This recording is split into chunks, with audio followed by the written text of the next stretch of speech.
How is the snowy white part like right next to oil desert? Like you can see that on the map screen, they're right next to each other. That's kind of weird. Hey, Crystal Maiden here for part 2 of Sonic 4 episode 2. But yeah, I guess chaos energy is just arbitrarily causing climate variations, and that's why that's why the desert and the cold area are right next to each other. It never really makes sense having random cold areas, like winter levels, unless they're like explicitly set in the Arctic or something. Because why would the season randomly change to winter? Unless we're in a really high up mountain and we're on a peak of it, and that's why it's so cold. I guess that's the case. But Winter Park doesn't really seem to be high altitude. You have realistic fish here. It's kind of weird because normally when you see animals, you just see animal robots in Sonic. I guess Eggman missed a few. Like there's clearly robotic fish here. You know what's weird about Badniks is that sometimes, like it's not like the animal that you see in the Badnik is always the same species as the animal controlling it. Like shellcrackers do not have crabs come out of them. Like lobsters come out of them. And like fish, I'm pretty sure the fish Badniks wouldn't have fish come out of them. Like, I don't think they would.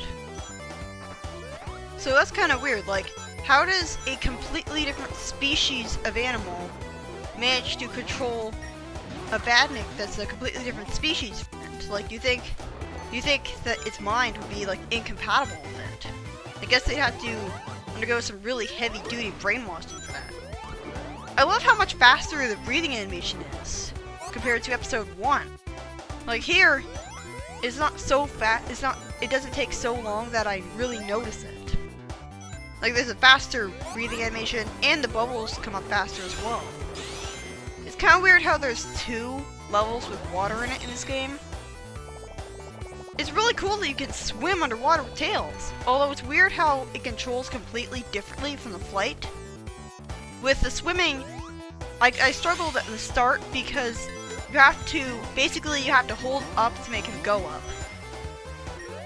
And you have to hold right to make him go right. It's very tight controls like that. Whereas with flying, like above the water, you basically just go up automatically and you have to space out your A button presses. The swimming is really nice. Like I love how fast it is, and I love how you can get great verticality from it. I don't know if he even gets tired out. Like he tires out so quickly above the water, especially if you just mash the A button rapidly. It makes me wonder why he got so tired out when trying to carry you above land, but suddenly you're below water, and water is heavier than air. You'd think that would make it harder for him to carry Sonic. I guess it's because water has buoyancy and that's carrying Sonic for him? I don't know. I really like the gimmicks of this level. Like, it has really creative use of the homing attack where you homing attack into these green platforms to flip them over so you can bounce off them. I also like how they get elevated by rising water. And I also like the platforms. I think it's in Act 3 actually, where you have to homing attack into them to make them go from vertical stuff to actual platforms so you can platform on. So it's a pretty creative use of the homing attack. I think at one point in Sylvania Castle, you can actually like there's a pillar that you can knock down with the homing attack, and it knocks down onto dash pads. And the fanboys used to think that was actually Sega making fun of all the dash pads that they put in the level. Because a lot of fanboys like to complain about automation in their Sonic games. Even though the classic Sonic games had automation too. Like, it had lots of dash pads too, especially in Sonic 3, just not nearly as much as in this game. And this is the rolling combo. This is basically the best spin dash ever. Because you move so fast with it, and you accelerate so fast with it. I just hate how long it takes to transform into it. The biggest problem with the Tails tag actions is that it's incredibly pace-breaking. Even more pace-breaking than the Wisp transformations, because of how long you have to wait just to do them. I mean, why can't you just skip the animations? But yeah, you're going to be using the rolling combo a lot because it really does break the game. Although it traps you moving in the direction that you were moving in until you press X to get out of it. Like, you can cancel out of it any time, which is extremely good. People are annoyed by how the physics haven't been entirely changed from episode 1. Like, you hit a spring and it still launches you directly upwards rather than like in the classic days and advanced games where you would hit a spring and you would keep your momentum, which was satisfying, like you soaring to the right through the air. I think it's a huge nitpick though, along with all the dash pads and the springs, because again, it just keeps the fast pace going.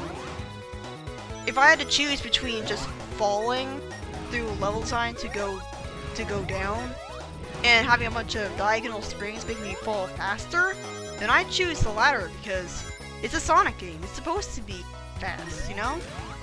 I just don't get why so many people complain about fast Sonic games when it's like all they really appreciate in Sonic is the platform. I mean, if that's all they want, then maybe they should. Maybe Mario is a better choice. I'm just saying. Like the classic games are definitely a completely different beasts from this, but this is still a fantastic game. That was a really convenient invincibility thing. You know what's annoying? How Tails has a shield too, but he can't give his shield to me. I think it would be broken if shields could stack. Like you had a shield and you found one already, and the game rewarded you for your skill in the game by letting you have that shield in reserve. But it really would have been more justified in this case because you have Tails as your partner. So why can't he just give his shield to you? Instead, if I get hit here, then I'm going to lose my shield and Tails won't be able to give me his. It's a result of how Tails is actually a playable character in co-op. But that didn't happen in Sonic 2 and 3, where Tails, the AI partner, could not actually get a shield or invincibility. Another annoying thing is that your Tails partner here can get hit when he's flying you, and that causes him to drop you, which is really annoying, especially later in the game. But yeah, I really like these platforms. It's a really creative way the home attack. I mean, there is still home attack chains, but they're not nearly as prevalent as in episode 1. Something I really hated about episode 1 was all the times that you were launched up from a slope, and then you uncurled for no reason whatsoever, and if you didn't instantly, in a split second, react to the home attack chain that you were very suddenly expected to do, then you get flung right into the enemies. That never actually does happen in this game. Like, you stay in ball form. But what does happen is that you can still get cheated out of special stages. That's fun. I really like the music for Act 3. Like, it generally does feel epic. Even though it's got synthesized instruments, it's really grown on me. Unfortunately, they use the pinch music of episode 1 as the only boss theme in this game. Although, at least they give it a much better instrumentation by making it sound a lot more like electric guitars. The biggest problem with the boss fights in this game is that they drag themselves out to a ridiculous extent. And the biggest example of this is the long intros that you always have to wait through for being able to attack. Like, I get that they want to have a troll moment where they prove that they're not actually rehashing bosses anymore, like in episode 1. But you have to sit through this every time you die. I never died, but imagine how frustrating it would be dying to a boss in this game, when you have to sit through the entire intro all over again, and the bosses are so long to begin with. You have to unlock the rolling combo, and you have to unlock, swimming, you have to get to certain acts of Sylvania Castle in order to be able to use them in the first place. That's why I didn't use the rolling combo for Act 1 and 2, because you don't unlock it yet. But honestly, I think the game was much better off for giving you the rolling combo so early, because it makes the game a lot more enjoyable, allowing you to just break it with that rolling combo. You're supposed to fly up to Eggman, that's the only way you can get high enough to attack him. I hate how Eggman can, and the bosses in this game, they can do a taunting animation. And he's out of his Eggmobile. Like, he's exposed, but you can't attack him. That's especially annoying in an Oil Deserts boss, where some people say that the hit detection is off, but it's actually that during certain animations, he's invincible. Like, this looks like a pretty cool concept. The whole, he's attacking you with a giant flower and you have to deal with tentacles. I'm always uneasy, like, flying around with the tentacles in the background, but I guess they can hurt you. But it's hard to tell where they're damaging hitboxes. It's hard to tell where exactly you can't fly or you'll get hurt. It's kind of a perspective fail, because it's in 2D, and you can't tell what's the background, what's the foreground. So I'm always really uneasy flying up to Eggman, because I don't know if I might end up getting hurt by doing so. It might be easy to assume that you can just homing attack the tentacles to get up to him, but no, you have to fly to beat him. And again, the sheer fact that it takes so long to transform into a tag action is really made obvious when you're expected to use it multiple times in a row. Like, in general, the game does use heavy advantage. The game does take heavy advantage of the tag actions for the level design. The level design is literally designed around you being able to fly and use the rolling combo to break through walls. So, what that means is that it's impossible to play through the game without using them at all. And that has annoyed some people for some reason, even though they're really fun tag actions. So I'm not sure why someone would be opposed to having to use them. But it is good that they're not rendered pointless. Not that they would be pointless anyways, because seriously, look at how broken this is. I mean, look at how fast I'm going. I didn't even need that dash pad because I moved so fast just to get to it. It's also cool how the levels can have set pieces, like an avalanche went after me. Like, you're pushing a snowball to make it larger here, but unlike in Sonic Lost World, you don't have to worry about literally rolling into a snowball, and you just play the rest of the level as a snowball. Instead, you actually get to, you know, play as normal Sonic. I really like Winter Park. Like, there's a park in the background, and it's night, and that alone makes it pretty unique as a winter level. A lot of people thought that the polar bear would actually be a mini-boss, but instead it's just an enemy that randomly takes more than one hit to kill. Of course, with the rolling combo, you can defeat in one hit, so it's not really that big of a deal. Yeah, I really like Winter Park. Like, its music is really cheery and charming. Makes me smile every time I hear it. And I like how it's a combination of winter and park. So, it doesn't really make use of a combination of them. Like 2 acts are entirely winter, with just the park in the background. And there's only 1 act that's entirely park. Like, it's not like you go through both. And this isn't really that bad. I mean, I guess you can get crushed under the snow if you don't press the A buttons right. But I never really had a problem.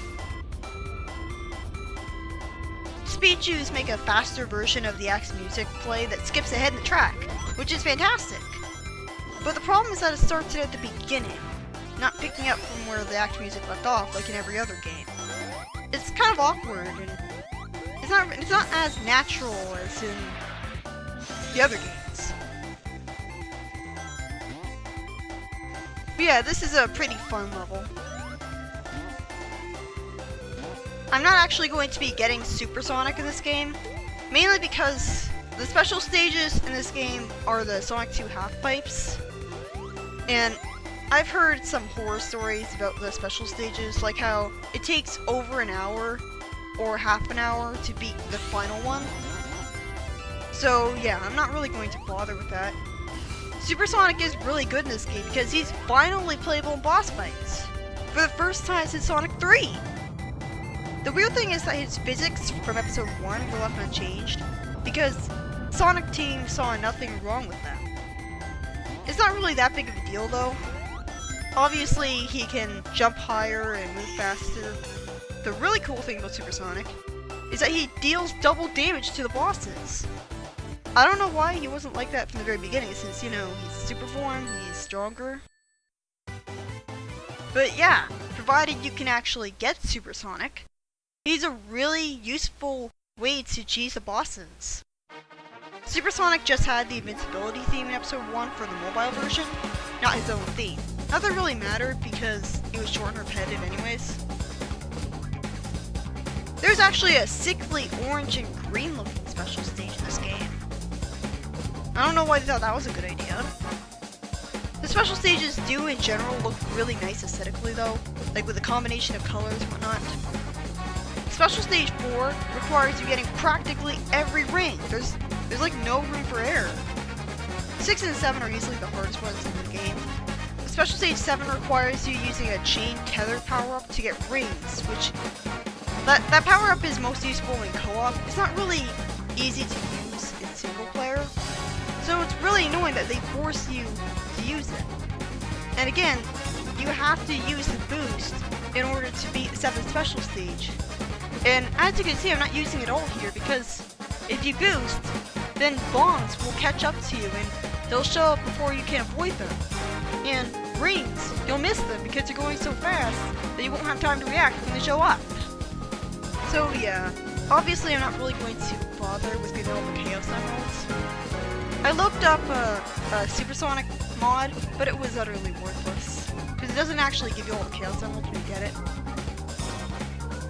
In SA1 and in SA2, the camera can actually move objects. This is most obvious in the Chow Garden if you have a nut in front of the camera and the player walks away from it. It'd be funny if Sonic would just tip over from its weight. Like, emeralds are so huge in this game. It makes sense though because, I mean, they're the Chaos Emeralds. They're chaotic by nature.